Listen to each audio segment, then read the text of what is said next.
धुळ्यामध्ये नागरिकांच्या आरोग्याशी खेळ केला जातोय। धुळ्यातील MIDC मध्ये बनावट पनीर जप्त करण्यात आले। 300 किलो पनीर स्थानिक गुन्हे शाखेच्या पथकानं जप्त केले। धुळ्यामध्ये नागरिकांच्या आरोग्याशी खेळ सुरू आहे। बनावट पनीर या ठिकाणी जप्त करण्यात आलेले आहे। 300 किलो पनीर स्थानिक गुन्हे शाखेच्या पथकानं जप्त केले आहे।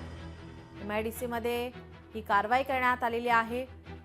स्थानिक गुन्हे शाखेच्या पथकानं ही कारवाई करत 300 किलो पनीर हे जप्त केले। बनावट पनीर असल्याची माहिती या ठिकाणी स्थानिक गुन्हे शाखेला लागल्यानंतर या पथकानं ही कारवाई केली आहे। एम ब्लॉक परिसरामध्ये एका पत्र्याच्या शेडमध्ये बनावट पनीर बनवण्याचा कारखाना सुरू असल्याची गोपनीय माहिती मिळाली। स्पॉटवर जाऊन खात्री केली असता त्या ठिकाणी मशिनरीज, दूध, त्याच्यानंतर त्यांनी बनावट पनीर बनवण्यासाठी जे मटेरियल आहे त्याच्यात केमिकलचे ड्रम, त्याच्यानंतर पावडर वगैरे तिथे मिळून आले। त्याची खात्री करण्यासाठी आम्ही तात्काळ फूड अँड ड्रग्सचे अधिकारी तसेच पशुवैद्यकीय अधिकारी यांना पाचारण केले।